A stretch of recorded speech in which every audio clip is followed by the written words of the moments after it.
नमस्कार माझ्या विद्यार्थी मित्रांनो, मी इंजिनियर सचिन आपले स्वागत करतो इलेक्ट्रिकल नॉलेज या चॅनलवरती. तर बघा माझ्या विद्यार्थी मित्रांनो, महापारेषण म्हणजेच महाराष्ट्र राज्य विद्युत पारेषण कंपनी मर्यादित महाट्रान्सको इथे आपल्याला ITI टेक्निशियनच्या 1868 पोस्ट याची जाहिरात आपल्याला लवकरच पुढल्या मंथमध्ये पाहायला मिळणार आहे. तर त्यासाठी महाट्रान्सकोने एक नोटीससुद्धा जारी केलेला आहे आणि तो सुद्धा मी आपल्या चॅनलवरती तुम्हाला समजून सांगितलेला आहे. तो जर व्हिडिओ नसेल बघितला तुम्ही तर तो सुद्धा आपल्या चॅनलवरती तो व्हिडिओ आहे. तुम्ही एकदा जाऊन तो व्हिडिओ सुद्धा नक्की बघून घ्यायचा. तर बघा माझ्या विद्यार्थी मित्रांनो, तर ITI 1868 पोस्टसाठी जे टेक्निशियनची जी पोस्ट आहे त्यासाठी तुमचं सिलेक्शन व्हावं म्हणून आपण एक सीरीज सुरू केलेली आहे आणि त्या सीरीजचं नाव आहे सिलेक्शनवाली सीरीज. तर सिलेक्शनवाल्या सीरीजचा क्लास 3रा आहे आणि बेसिक इलेक्ट्रिकलचे पार्ट 2 झालेले आहेत. हा बेसिक इलेक्ट्रिकलचा पार्ट 3 आहे. कारण तुम्हाला बेसिक इलेक्ट्रिकलमधून कमीत कमी 8 ते 10 प्रश्न विचारण्याची शक्यता असते. म्हणून त्यासाठी बेसिक इलेक्ट्रिकलचे मोस्ट ऑफ द क्वालिटीवाले क्वेश्चन्स मी यामध्ये घेतलेले आहेत. तर मित्रांनो, टॉप 25 क्वेश्चन्स नाही, 20 क्वेश्चन्स आहेत. कारण 20-20-20ची सीरीज चालते आपली. हे सरांनी लिहिलेलं आहे, टायपिंगवाल्या सरांनी, म्हणून त्यामुळे 25 क्वेश्चन्स आहे. परंतु 20 क्वेश्चन्स आपण नेहमी घेत असतो. तर मित्रांनो, प्रश्न तुम्हाला मराठी आणि इंग्लिशमध्ये म्हणजेच प्रश्न इंग्लिशमध्ये राहणार आहे, परंतु मी प्रत्येक प्रश्नाचं ट्रान्सलेट करून किंवा प्रत्येक प्रश्न तुम्हाला मी मराठीमध्ये चांगल्या योग्य त्या रीतीने समजून सांगणार आहे. मित्रांनो, सरळ प्रश्न एक्झाममध्ये तुम्हाला सरळ प्रश्न यामधूनच पाहायला मिळणार आहे. कारण अब की बार महाट्रान्सको टेक्निशियन पार. काही होऊन जाय मित्रांनो, तुम्हाला तुमची एक सीट कन्फर्म करायची आहे आणि त्यासाठी तुम्हाला अतोनात प्रयत्न करायचे आहे आणि त्या अतोनात प्रयत्नांमध्ये थोडाफार माझा वाटा राहणार आहे. माझे क्लासेस करा, नियमित करा. त्यामुळे काय होईल, तुमचं सिलेक्शन तुम्ही तुमच्या सिलेक्शनच्या जवळ जाणार आहे. तर मित्रांनो, कारण पुन्हा दुसरी बाब अशी असते, की तुमचं सिलेक्शन झाल्याच्या नंतर सर्वात जास्त आनंद कोणाला होणार आहे, तर तुमच्या आई-वडिलांना होणार आहे, की माझा मुलगा किंवा मुलगी ॲज अ गव्हर्नमेंट सर्व्हंट म्हणून सिलेक्शन झालेलं किंवा ती नियुक्त झालेली आहे. असं जेव्हा आई-वडिलाला वाटेल, तर तो क्षण किती मोलाचा असणार आहे तुमच्या आई-वडिलांसाठी. विचार करा मित्रांनो, आणि आत्ताच अभ्यास तुमचा दुप्पट-तिप्पट करून घ्या. 3 ते 4 महिन्याचा कालावधी शिल्लक आहे. भरपूर अभ्यास करा आणि एक जागा तुमची किंवा एक सीट तुमची नक्की कन्फर्म करा. मित्रांनो, तुम्ही जर या चॅनलवरती जर नवीन असाल तर आत्ताच जाऊन चॅनलला सबस्क्राईब करून द्या. सबस्क्राईब केल्याच्या नंतर बेल आयकॉनसुद्धा ऑन करा. त्यामुळे काय होईल, तुम्हाला येणाऱ्या क्लासेसचे व्हिडिओचे नोटिफिकेशन, अपडेटचे नोटिफिकेशन सर्वात पहिल्यांदा तुम्हाला तुमच्या मोबाईलवरती पाहायला मिळेल. मित्रांनो, हा जर व्हिडिओ तुम्हाला आवडेलच, नक्की आवडेल. कारण क्वालिटीवाले क्वेश्चन्स आहे आणि आवडल्याच्या नंतर प्लीज तुम्ही एक नक्की लाईक करून देत जा. त्यामुळे मला काय मिळते, मोटिवेशन मिळत असते. तर लाईक मात्र सर्वांनी आत्ताच करून घ्या. व्हिडिओ प्ले केला असेल तर लाईक करा आणि हा व्हिडिओ आपल्या मित्रांसोबत, जे कोणी असेल, गरीब घरचा विद्यार्थी आहे, तो ऑफलाईन क्लासेस नाही करू शकत किंवा इतर ठिकाणचे क्लासेस नाही करू शकत, तर हा लिंकसुद्धा त्याला पाठवा, जेणेकरून त्याचंसुद्धा नक्की भलं होईल. ओके, तर सुरू करूया आपण आजचा क्लास. त्या अगोदर बघा मित्रांनो, आपण तुमच्यासाठी एक मोटिवेशनल कोट आणलेला आहे आणि तो मी डेली आणत असतो. त्यामुळे काय होईल, तुमच्यामध्ये एक एनर्जी तयार होते आणि त्या एनर्जी तुमच्यामध्ये जर तयार झाली, तर त्यामुळे काय होईल, तुम्हाला तुम्हाला अभ्यास करण्याची गोडी निर्माण होईल तुमच्यामध्ये. ओके, तर बघा मित्रांनो, काय लिहिलेलं आहे. रोज सकाळी उठल्यानंतर तुमच्याकडे 2 पर्याय असतात.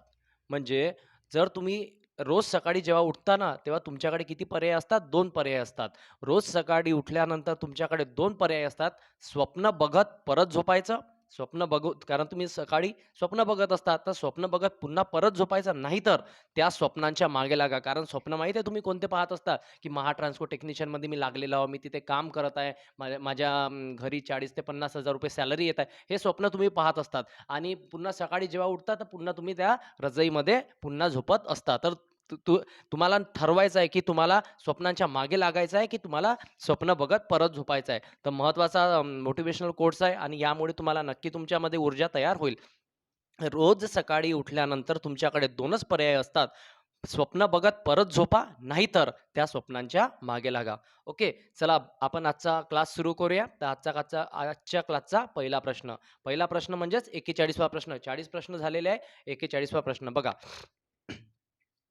The minimum charge on an ion is म्हणजे प्रश्नामध्ये विचारलेला आहे, जो कमीत कमी चार्ज असतो आयनवर तो कोणाच्या बरोबरीचा असतो किंवा कोणापेक्षा जास्त असतो किंवा कोणापेक्षा कमी असतो. तर कमीत कमी चार्ज जो असतो आयन्सवर तो कोणाच्या बरोबरीचा असतो? तर ऑप्शन ए बघा equal to the atomic number of an atom म्हणजे इक्वल असतो तो ॲटमच्या ॲटॉमिक नंबरच्या. ऑप्शन बी बघा इक्वल असतो तो चार्ज ऑफ जो इलेक्ट्रॉनवर जो चार्ज असतो त्याच्या इक्वल असतो. ऑप्शन सी बघा तो इक्वल असतो charge of number of electron in an atom म्हणजे इक्वल असतो तो जो इलेक्ट्रॉनवर जो चार्ज आहे त्याचे नंबर जेवढे आहे ना त्या नंबरच्या इलेक्ट्रॉन्स ॲटमच्या बरोबरीचा असतो. ऑप्शन डी बघा किंवा मिनिमम चार्ज ऑन आयन कसा असतो 0 असतो. तर कधी लक्षात ठेवायचं मित्रांनो, the minimum charge on ion जर विचारलं तुम्हाला तो कसा असतो? तो equal to the charge of an electron म्हणजे तो इलेक्ट्रॉनच्या चार्जच्या बरोबरीचा असतो. म्हणजे ion is equal to charge म्हणजे क्यू न दर्शवतो आपण आणि कोणाचा चार्ज तर इलेक्ट्रॉनचा चार्ज त्याच्या बरोबरीचा असतो. म्हणून option B will be your right answer. पहिला प्रश्न होता मित्रांनो, तुम्हाला नक्की प्रश्न समजला असेल. दुसरा प्रश्न बघूया. Which register will be physically larger in size. प्रश्न बघा काय म्हणतो मित्रांनो, खालीलपैकी तुम्हाला 4 रजिस्टर दिले आहे. तर रजिस्टरची व्हॅल्यू कधी पण कशामध्ये असते रजिस्टरची व्हॅल्यू ओहममध्ये आणि वॅटेजमध्ये असते रजिस्टरची व्हॅल्यू. ओके, हा सुद्धा प्रश्न विचारलेला आहे की रजिस्टरची व्हॅल्यू ओहम आणि वॅटेजमध्ये असते. 4 ऑप्शन दिलेले असतात. ओहम व्होल्टेज, ओहम करंट याच्यामध्ये असते. तर अशा प्रकारे तुम्ही कधी पण त्याचा आन्सर काय द्यायचा? ओहम आणि वॅटेजमध्ये असते. प्रश्न बघूया. Which register will be physically larger in size. खालीलपैकी 4 तुम्हाला रजिस्टर दिसत आहे. तर त्यापैकी लार्जर साईजचा रजिस्टर कोणता? ऑप्शन ए बघा, मी यामध्ये ट्रिक सांगणार आहे तुम्हाला जेणेकरून तुमचा आन्सर कधीच गलत होणार नाही. ऑप्शन ए बघा 100 ओहम 10 वॅटचा रजिस्टर, 100 ओहमचा आणि 10 वॅटचा रजिस्टर. ऑप्शन बी बघा 10 ओहमचा रजिस्टर, 50 वॅटचा resistor. Option C 1 mega ohm आणि अर्धा वॅटचा register.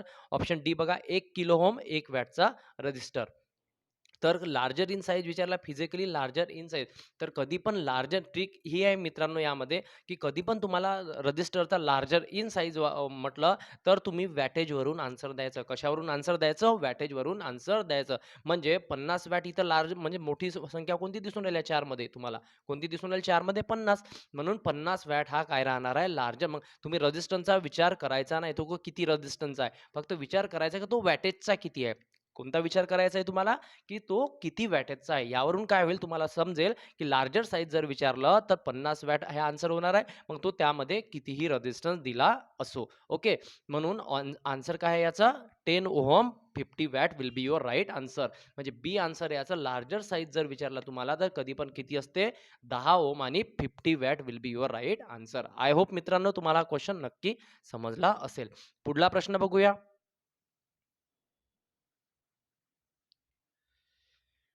The ratio of mass of proton to that of the electron is nearly. Ratio विचारला आहे मास ऑफ प्रोटॉनचा to the proton to the mass of electron. आता मी तुम्हाला हे रेशो वगैरे सोडा मित्रांनो, मी तुम्हाला मराठीमध्ये समजून सांगतो, की यामध्ये विचारलेलं आहे, की प्रोटॉनपेक्षा इलेक्ट्रॉन्स हा वजनाने किती पट हलका असतो. हे तुम्ही शिकलेले असेल. तर सिंपल प्रश्न तोच आहे. इथे रेशोमध्ये विचारलेला आहे. प्रश्न काय म्हणतो? प्रोटॉन हा भारी असतो. कोणापेक्षा? इलेक्ट्रॉन्सपेक्षा. कारण इलेक्ट्रॉन हे वजनाने हलके असतात, म्हणून ते इझिली फ्लो होत असतात. ओके. कारण ते निगेटिव्हकडून पॉझिटिव्हकडे फ्लो होतात इलेक्ट्रॉन्स. परंतु प्रोटॉन हे वजनाने भारी असतात, म्हणून ते एका जागी असतात. तर ते यामध्ये हेच विचारलेलं आहे, की इलेक्ट्रॉन्स हे वजनाने हलके असतात प्रोटॉनपेक्षा, तर ते किती पटीने हलके असतात? ऑप्शन ए बघा 1840 पटीने, ऑप्शन बी बघा 1740 पटीने, ऑप्शन सी बघा 1300 पटीने, ऑप्शन डी बघा 1400 पटीने. तर कधी पण लक्षात ठेवायचं किती पटीने इलेक्ट्रॉन्स हे हलके असतात, तर 1840 पटीने हलके असतात. So option A will be your right answer. महत्त्वाचा प्रश्न आहे मित्रांनो, डबल स्टार मार्क करून ठेवा. किती पटीने? 1840 पटीने कसे असतात? हलके असतात. म्हणून मास म्हणजे वजनच ना, मास म्हणजे काय? वजन. ओके. तर आय होप हा प्रश्न तुम्हाला नक्की समजला असेल. चला पुढला प्रश्न बघूया. बघा, the number of electrons in the outermost orbit of carbon atom is म्हणजे प्रश्नामध्ये म्हटलं आहे, की कार्बन ॲटम जो आहे त्याच्या आउटर मोस्ट ऑर्बिटमध्ये नंबर ऑफ इलेक्ट्रॉन्स किती असतात? प्रश्न सिंपल आहे, की कार्बन ॲटम जो असतो त्याच्या आउटर मोस्ट ऑर्बिटमध्ये नंबर ऑफ इलेक्ट्रॉन्स किती असतात? ऑप्शन ए बघा 3 असतात, ऑप्शन बी बघा 4 असतात, ऑप्शन सी बघा 5 असतात, ऑप्शन डी बघा 6 असतात. तर मित्रांनो, कार्बन ह्या ॲटममध्ये आउटर मोस्ट ऑर्बिटमध्ये कार्बन ॲटममध्ये आउटर मोस्ट ऑर्बिटमध्ये किती नंबर ऑफ इलेक्ट्रॉन्स असतात? तर 4 इलेक्ट्रॉन्स असतात. म्हणून option B will be your right answer. Star mark करून ठेवा मित्रांनो. हा प्रश्न सुद्धा मोस्ट इम्पोर्टंट प्रश्न आहे. कारण क्वालिटीवाले प्रश्न आहे. तुम्हाला माहिती असेल पहिल्या प्रश्नापासून माझे प्रश्न कसे असतात? क्वालिटीवाले असतात. चला नेक्स्ट क्वेश्चन बघूया. The resistance of human body is around. प्रश्नामध्ये विचारलेला आहे, resistance of human body is around म्हणजे ह्युमन बॉडी ही म्हणजे तो ह्युमन जो आहे ना, तो लाईव्ह आहे. ओके. तर तो रेझिस्टन्स त्या ह्युमन बॉडीचा म्हणजे जिवंत व्यक्तीचा जी बॉडी असते ह्युमन बॉडी, त्याचा रेझिस्टन्स किती असतो? ऑप्शन ए बघा 500 ओम, ऑप्शन बी बघा 250 ओम, ऑप्शन सी बघा 750 ओम, ऑप्शन डी बघा 1000 ओम. तर रेझिस्टन्स ऑफ ह्युमन बॉडी किती असते मित्रांनो? 1000 ओहम असते. किती असते? 1000 ओहम असते. जर मित्रांनो डेड डेड व्यक्तीचा जर रेझिस्टन्स विचारला, डेड झालेली जी बॉडी असते त्याचा जर रेझिस्टन्स विचारला, तर तो किती असतो मित्रांनो? 1 मेगा ओमपेक्षा जास्त असतो. किती? 1 मेगा ओमपेक्षा जास्त. मेगा म्हणजे 10⁶. ओके. म्हणजे 1,00,000 ओहम इथे लिहून देतो ना, 1,00,000 ओहमपेक्षा जास्त असतो. किती? 1,00,000 ओहमपेक्षा जास्त असतो. कशा? डेड बॉडीचा. पण नॉर्मल विचारलं ह्युमन बॉडीचा तर किती असते मित्रांनो? 1000 ओम. Got it? चला पुढला प्रश्न बघूया. One commercial unit of energy is equal to. Simple प्रश्न आहे विचारलेला आहे काय? One commercial unit of energy. एनर्जीचं युनिट काय आहे? कमर्शियल एक एक कमर्शियल युनिट एनर्जीचं युनिट काय आहे? तर ऑप्शन ए बघा 500 वॅट सेकंडमध्ये, ऑप्शन बी बघा 1 वॅट अवरमध्ये, ऑप्शन सी बघा 1 किलो वॅट अवरमध्ये, ऑप्शन डी बघा 10 किलो वॅट अवरमध्ये. तर एनर्जीचं युनिट काय आहे मित्रांनो? Kilo watt our. Kilo watt our KWH सुद्धा ऑप्शनमध्ये लिहिल्या जाऊ शकते. तर 1 किलोवॅट अवर कुठे दिसते तुम्हाला?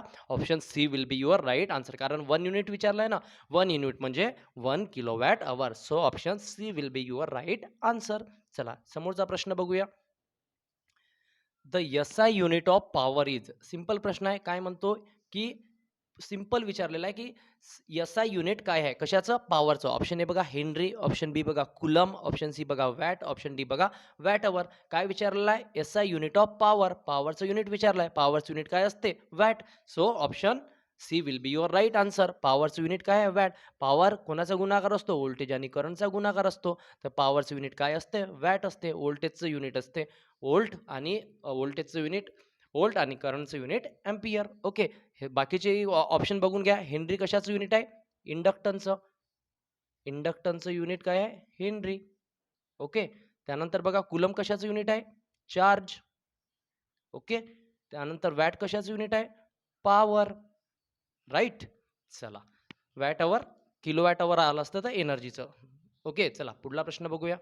याचं आन्सर काय? S I unit of power is watt. So C will be your right answer. Next question बघूया. Out of the following which is not a poor conductor. खालीलपैकी कुठला पुअर कंडक्टर नाही आहे? पुअर म्हणजे त्यामधून अजिबात current sorry which of the following is not a poor conductor म्हणजे ज्यामधून सर्वात जास्त करंट जातो असा तुम्हाला कंडक्टर यामध्ये ओळखायचा आहे. ऑप्शन नॉट म्हटलं ना, not poor conductor. Cast iron, option B बघा कॉपर, ऑप्शन सी बघा कार्बन, ऑप्शन डी बघा टंगस्टन. तर नॉट ए पुअर कंडक्टर यापैकी कोणता पुअर कंडक्टर नाही? तर copper will be your right answer. कारण कॉपरमधून सर्वात जास्त करंट फ्लो होत असतो. सिल्वरपेक्षा सिल्वर जो कंडक्टर असेल तर त्यामध्ये तर त्यापेक्षा वाहतो, पण यामध्ये सिल्वर आहे का ऑप्शनमध्ये? नाही. म्हणून काय आहे ऑप्शनमध्ये? कॉपर. म्हणून B will be your right answer. Next question बघूया.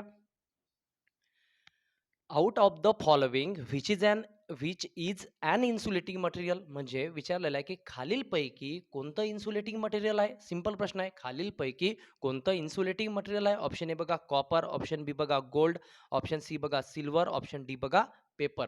तर मित्रांनो खालीलपैकी कोणतं इन्सुलेटिंग मटेरियल आहे? कॉपर काय आहे?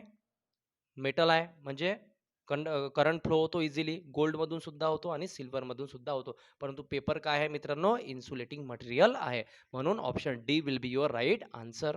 नेक्स्ट क्वेश्चन बघूया. Conductance is reciprocal of, simple प्रश्न आहे. कंडक्टन्स हा कोणाच्या अपोजिट असतो? रेसिप्रोकल म्हणजे कंडक्टन्सच्या अपोजिट. कंडक्टन्स हा कोणाच्या अपोजिट आहे? कंडक्टन्स कशाने डिनोट करतात मित्रांनो? जी ने डिनोट करते. कशाचा अपोजिट आहे? ऑप्शन ए बघा रेजिस्टन्स, ऑप्शन बी बघा इंडक्टन्स, ऑप्शन सी बघा रिलक्टन्स, ऑप्शन डी बघा कॅपॅसिटन्स. तर मित्रांनो कंडक्टन्स जी ने डिनोट करतो आणि हा कशाचा अपोजिट असतो? तर रेजिस्टन्सच्या अपोजिट असतो. म्हणून option A will be your right answer. G is equal to 1 by R. G is equal to 1 by R. Okay. म्हणजे सिंपल प्रश्न आहे. तुम्हाला या फॉर्म्युल्यावर सुद्धा प्रश्न विचारला जाऊ शकतो. G is equal to 1 by R. Got it. चला पुढला प्रश्न बघूया.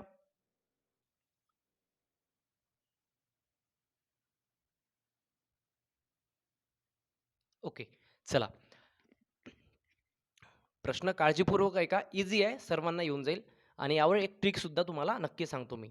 3 रेझिस्टन्स आहे. 10 ओम, 15 ओम आणि 30 ओम. 3 रेझिस्टन्स आहे तुमच्याकडे. Are connected in parallel. कशामध्ये कनेक्ट केलेले आहे? पॅरललमध्ये केलेले आहे. काय विचारलं आहे? The total resistance of the combination. 3 resistance कशामध्ये आहे मित्रांनो? पॅरललमध्ये आहे. चला मी सर्किट ड्रॉ करून दाखवतो इथे. ओके. चला हा एक रेझिस्टन्स, हा दुसरा रेझिस्टन्स, हा तिसरा रेझिस्टन्स. इथे सप्लाय देऊन देतो. ओके. सर्किट. तर हा पहिला कितीचा आहे? 10चा. दुसरा कितीचा आहे? 15चा आणि तिसरा कितीचा आहे? 30चा. तर 3 रेझिस्टन्स तुम्हाला कशामध्ये जोडलेले दिसत आहे? पॅरललमध्ये दिसत आहे. ओके. मग 3 रेझिस्टन्स जेव्हा पॅरललमध्ये जोडलेले असतात, तर तुम्हाला एक फॉर्म्युला माहीत असतो 1/R is equal to 1/RT. RT is equal to 1/R1 plus 1/R2 plus 1/R3. सर्वांना फॉर्म्युला माहीत असेल. नसेल माहीत तर आताच लिहून ठेवा. ओके. चालू पुढे. ओके. चला सर समोर चला. आम्हाला नेक्स्ट स्टेप सांगा. चला बघा नेक्स्ट स्टेप काय होईल मग. 1/RT is equal to 1/10. एक शॉर्ट ट्रिक शेवटी सांगतो. 1/10 प्लस 1/15 प्लस 1/30. ओके. तर 1/RT इज इक्वल टू एवढं झालं. मग काय करायचं? सिंपल मेथड आहे. खाली तुम्हाला एलसीएम घेता येत असेल, जर तुम्ही शिकले असेल थोडंफार एलसीएम तर. तर नाही तर मग तिरपा गुणाकार तुम्ही करत जायचा. नाही तर मग सरळ एलसीएम घ्यायचा. 10 ने इथे कितीनं गुणलं तर 30, कारण की संख्या किती आहे मोठी? 30 आहे. 30 हा एलसीएम होईल. मग जर 30 जर घेतला आपण, मग इथे 30 करावं लागेल. कुठे? इथे सुद्धा 30 करावं लागेल आणि इथे सुद्धा 30 करावं लागेल. नेक्स्ट स्टेपमध्ये मी खाली 30 करून घेतो. ओके. तर 1/RT इज इक्वल टू खाली 30 करून घेतले, प्लस इथे पण खाली 30 करून घेतले आणि ऑलरेडी प्लस इथे 30 ऑलरेडी होते. ओके. एवढं समजलं. तर इथे किती होते? 1 बाय होते, पण इथे 30 केले तर वरती इथं 10 असताना 30 झाले, तर कितीने गुणाकार केला आपण ना? 3 ने. मग इथं सुद्धा 3 ने गुणाकार करू. इथे 2 ने गुणाकार करू. आणि इथे ऑलरेडी 1 होताच. ओके. तर खाली आला आता 30, 30, 30. जर असं 30, 30 आलं, तर समोरच्या प्रोसेसमध्ये काय करायचं तुम्ही? तर खाली ॲज इट इज 30 असं लिहून ठेवायचं. 1/RT इज इक्वल टू खाली 30 लिहिलं ना, वरतं काय आहे? 3 प्लस 2 प्लस 1 6. 6/30 आलं. किती आलं? 6/30. पण इथे काय आहे? 1/RT. तुम्हाला काय पाहिजे? फक्त RT. मग याला चेंज करून टाकू. याला इथे आणून याला वरती घेऊन जाऊ. मग हे जर चेंज झालं, तर हे सुद्धा चेंज होईल. हे खाली येईल आणि हे वर जाईल. Okay. 1/RT is equal to, तर इथे काय होईल? RT/1 is equal to 30 divided by 6. किती येते मित्रांनो? RT is equal to 5 ohm. Got it. सर्व स्टेप मी तुम्हाला एकूण एक स्टेप समजून सांगितलेला आहे आणि आन्सर सुद्धा तुमच्या समोर काढून दाखवलेला आहे. तर 3 ओम, 3 जर रेझिस्टन्स 10, 15 आणि 30 ओमचे जर पॅरललमध्ये लागले, तर आन्सर किती येणार आहे त्याचं? 5 ओहम. एक शॉर्ट ट्रिक सांगतो मित्रांनो तुम्हाला. हे तर सर्वांना समजलं असेल स्टेप, कारण हे स्टेप मुळेच आन्सर निघत असतात. एक शॉर्ट ट्रिक असते. कधी पण तुम्ही पॅरललमध्ये जर 3 रेझिस्टन्स लावलेले असतात, किती लावलेले? 3. फॉर एक्झाम्पल 10चा आहे, 15चा आहे आणि 30चा. जर तो तुम्हाला विचारलेला आहे का टोटल रेझिस्टन्स काढा. तर आरटी जर विचारला असेल कधी पण, तो लक्षात ठेवायचा कधी पण जो लहान रेझिस्टन्स असतो ना, म्हणजे इथे 10, 15 आणि 30 मध्ये लहान कोणता आहे? 10 ओम. मग ते आन्सर जे येईल ना कधी पण मित्रांनो, तर ते 10 ओमच्या खालीच येणार आहे. कधी पण आन्सर कधी येईल? 10. आता किती आलं? 5 ओम. तर बघा मित्रांनो, मग ऑप्शनमध्ये सरळ पाहायचं जर 10, 15 आणि 30 ओम जर तुम्हाला पॅरललमध्ये दिसत असेल, तर मग ऑप्शन बघा 5, 10, 15 आणि सरांनी सांगितलं होतं 10च्या खालीच आन्सर येणार आहे. म्हणजे 10 पेक्षा वरती तर येणार नाही, 15 नाही येणार, 55 नाही येणार, 10च्या खालीच येणार आहे. मग 10च्या खाली काय आहे फक्त 5 ओम आहे. म्हणून तुम्ही फास्ट असं आन्सर सुद्धा एक्झाममध्ये टिक करू शकता. पण अप्रोच सही पाहिजे तुमची. ओके. चला. हा प्रश्न तुम्हाला नक्की समजला असेल मित्रांनो. मी प्रत्येक स्टेप तुम्हाला समजून सांगितलेली आहे. चला पुढला प्रश्न बघूया. An instrument an instrument which detect electric current is known as. Simple प्रश्न आहे विचारलेला आहे का असं कोणतं इन्स्ट्रुमेंट आहे ते डिटेक्ट करते इलेक्ट्रिक करंटला. इलेक्ट्रिक करंट आहे बा हे असं सांगते असं कोणतं इन्स्ट्रुमेंट आहे. ऑप्शन ए बघा व्होल्ट मीटर, ऑप्शन बी बघा रिओस्टॅट, ऑप्शन सी बघा वॅट मीटर, ऑप्शन डी बघा गॅल्व्हनोमीटर. तर असं कोणतं इन्स्ट्रुमेंट असते ते इलेक्ट्रिक करंटला डिटेक्ट करते म्हणजे ते सांगते की नाही इथे इलेक्ट्रिक करंट आहे. तर option D will be your right answer. असं कोणतं इन्स्ट्रुमेंट आहे तर गॅल्व्हनोमीटर असं इन्स्ट्रुमेंट आहे की ते सांगत असते की इथे काय आहे मित्रांनो इलेक्ट्रिक करंट आहे. म्हणून option D will be your right answer. चला पुढला प्रश्न बघूया.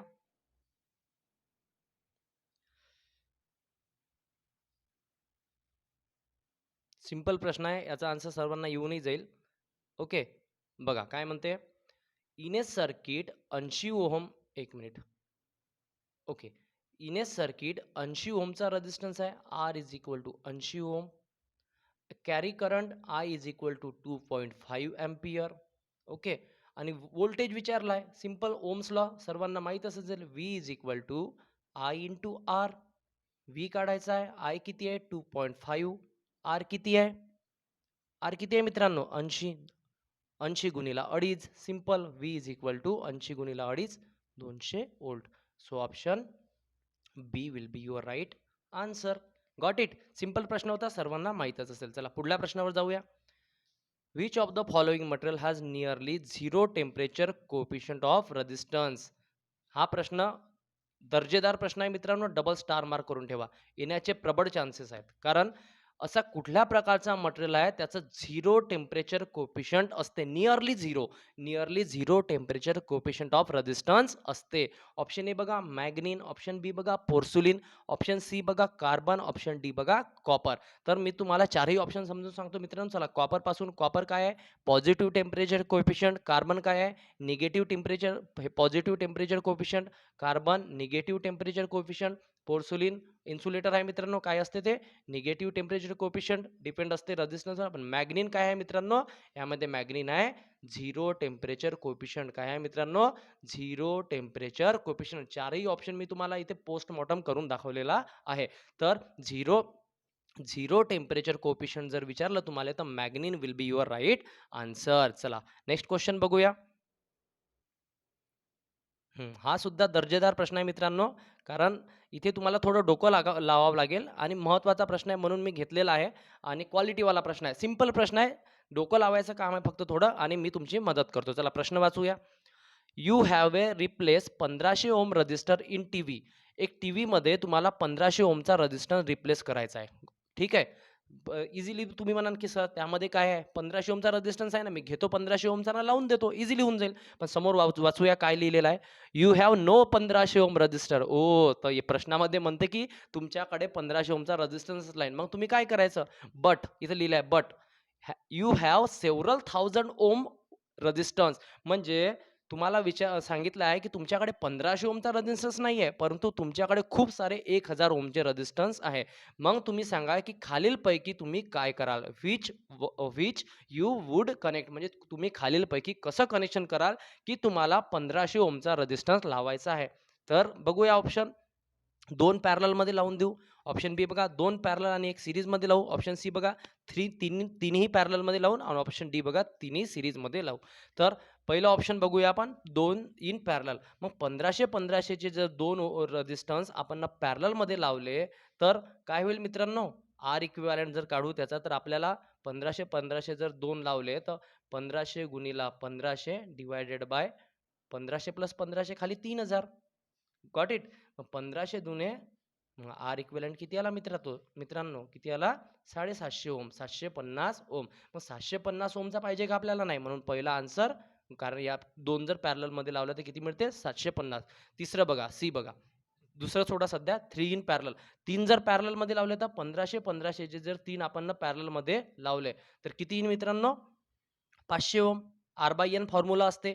तिन्ही जर रेझिस्टन्स सारखे असेल तर 3 रेझिस्टन्स आहे. आर रेझिस्टन्स किती आहे? 1500. 1500 डिव्हायडेड बाय 3 तर किती येणार आहे? याचा आला 750, याचा आला 500.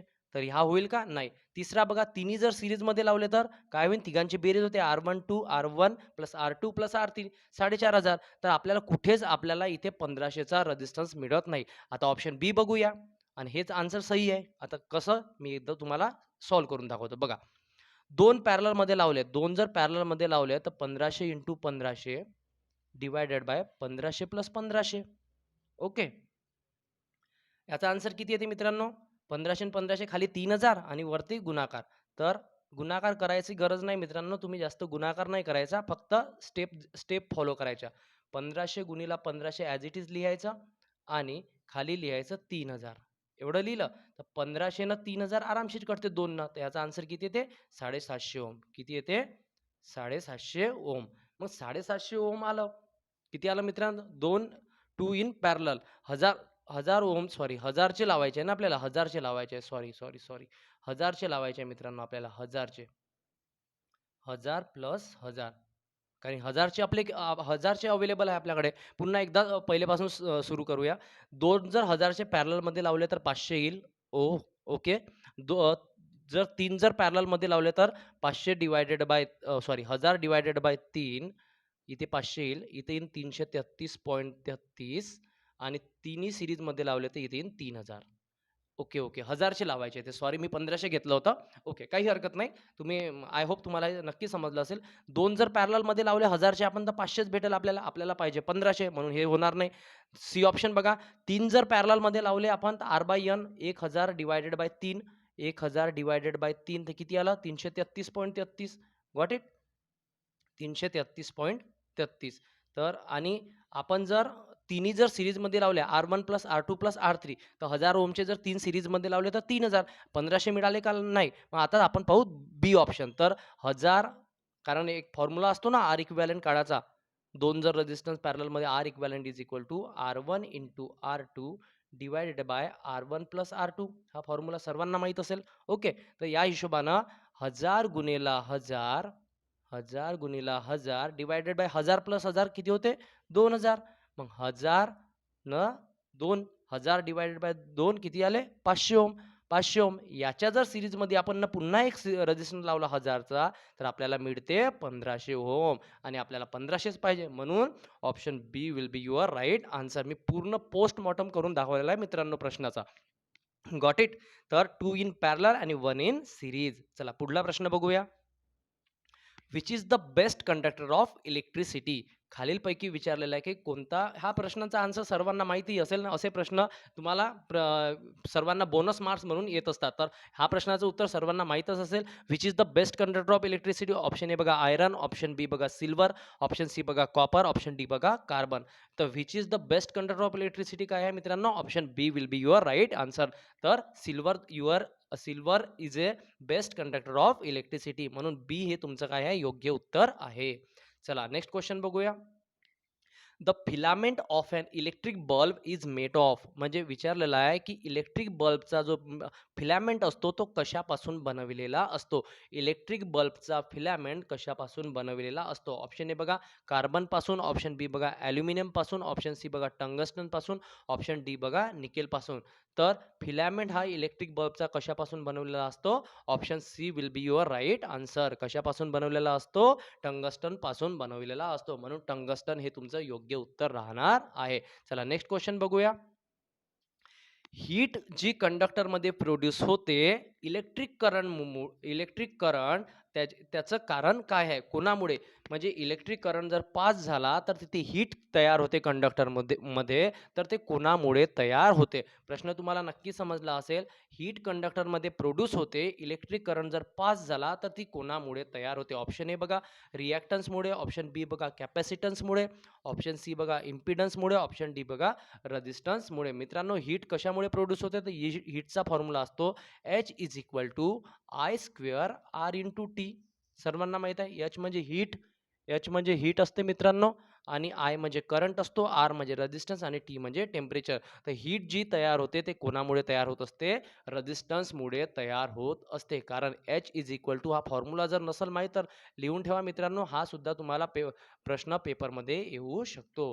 So option D will be your right answer. म्हणजे याचं योग्य उत्तर काय आहे मित्रांनो? रेझिस्टन्स याचं योग्य उत्तर आहे. चला नेक्स्ट प्रश्न बघूया आपण. Which of the following quantity remain the same in all parts of series circuit? Series circuit मध्ये जर खालीलपैकी कोणती सिरीज सर्किटमध्ये काय सेम असते? रिमेन सेम कोणती क्वांटिटी सिरीज सर्किटमध्ये सेम असते? ऑप्शन बघा, ए बघा व्होल्टेज, ऑप्शन बी बघा करंट, ऑप्शन सी बघा पॉवर, ऑप्शन डी बघा रेझिस्टन्स. तर सिरीज सर्किट सर्वांना माहित आहे, हा रेझिस्टन्स, हा एक रेझिस्टन्स, हा एक असं सिरीज सर्किट असते. तर यामधून जो जाणारा करंट असतो ना मित्रांनो, तो नेहमी काय असतो? सेम असतो. काय सेम असतो? करंट सेम असतो. म्हणून सिरीज सर्किटमध्ये जर विचारलं तर काय सेम असते मित्रांनो? करंट सेम असते. म्हणून बी या प्रश्नाचं योग्य उत्तर आहे. B will be your right answer. चला नेक्स्ट क्वेश्चन बघूया. Which of the following quantity remain the same in all parts of a parallel circuit? आता पॅरलल सर्किटमध्ये विचारलं आहे. पॅरलल सर्किटमध्ये खालीलपैकी कोणती क्वांटिटी रिमेन द सेम म्हणजे सारखी राहते? ऑप्शन ए बघा व्होल्टेज, ऑप्शन बी बघा करंट, ऑप्शन सी बघा पॉवर, ऑप्शन डी बघा रेझिस्टन्स. तर पॅरलल सर्किट तुम्हाला मघानीच काढून दाखवलं होतं मी, पुन्हा एकदा काढून दाखवतो. हा सप्लाय आणि इथे असते हा रेझिस्टन्स आणि हा रेझिस्टन्स. तर इथे मित्रांनो काय डिवाइड होते? करंट डिवाइड होते. इथे येईल आणि इथे येईल करंट डिवाइड. ओके. इथे डिवाइड झाल्याच्यानंतर समोर जाईल. पण इथे जे मिळणारं व्होल्टेज आहे, हे जे व्होल्टेज असते ना मित्रांनो, तेच व्होल्टेज तुम्हाला इथे मिळत असते. म्हणजे यामध्ये काय रिमेन सेम असते मित्रांनो पॅरलल सर्किटमध्ये? तर व्होल्टेज काय असते मित्रांनो? रिमेन सेम असते. म्हणून option A will be your right answer. Voltage या प्रश्नाचं योग्य उत्तर आहे. तर which of the following quantity remain same in parallel circuit? तर voltage will be your right answer. Got it. चला मित्रांनो, तुम्हाला आजचं सेशन नक्की आवडलं असेल आणि जर सेशन आवडलं असेल तर मनातून एक लाईक मात्र तुम्ही नक्की करून द्या. कारण तुम्हाला माझी मेहनत आवडली असेल आणि तुम्हाला व्हिडिओची क्वालिटी नक्कीच आवडली असेल. मित्रांनो, तुम्ही अजूनही आपलं टेलिग्राम चॅनल जॉइन नसेल केलं तर त्याची लिंक मी तुम्हाला डिस्क्रिप्शन बॉक्समध्ये देऊन देईल. तुम्ही तिथून जाऊन टेलिग्राम चॅनल जॉइन करून द्या. तिथे तुम्हाला या सर्व पी-डी-एफ मिळतील. तिथे तुम्हाला या सर्व पी-डी-एफ नंतर तुम्हाला क्विजचे प्रश्न मिळतात. त्यानंतर तुम्हाला तिथे येणाऱ्या सर्व नोटिफिकेशन त्यामध्ये रिझनिंगचे काही क्विज होतात त्या सुद्धा तुम्हाला तिथे मी प्रोव्हाइड करत असतो. तर तुम्ही आत्ताच जाऊन टेलिग्राम चॅनल सुद्धा जॉइन करून द्या. मित्रांनो, तुम्ही जर चॅनलवरती नवीन असाल तर चॅनलला सबस्क्राईब करा आणि सबस्क्राईब केल्याच्यानंतर बेल आयकॉन सुद्धा ऑन करून द्या. व्हिडिओ आवडला तर एक लाईक करा आणि आपल्या मित्रांसोबत शेअर मात्र नक्की करा. चला भेटूया आपण पुढच्या व्हिडिओमध्ये. नवीन एक व्हिडिओ घेऊन तुमच्यासमोर मी लवकरच येईल. तोपर्यंत बाय.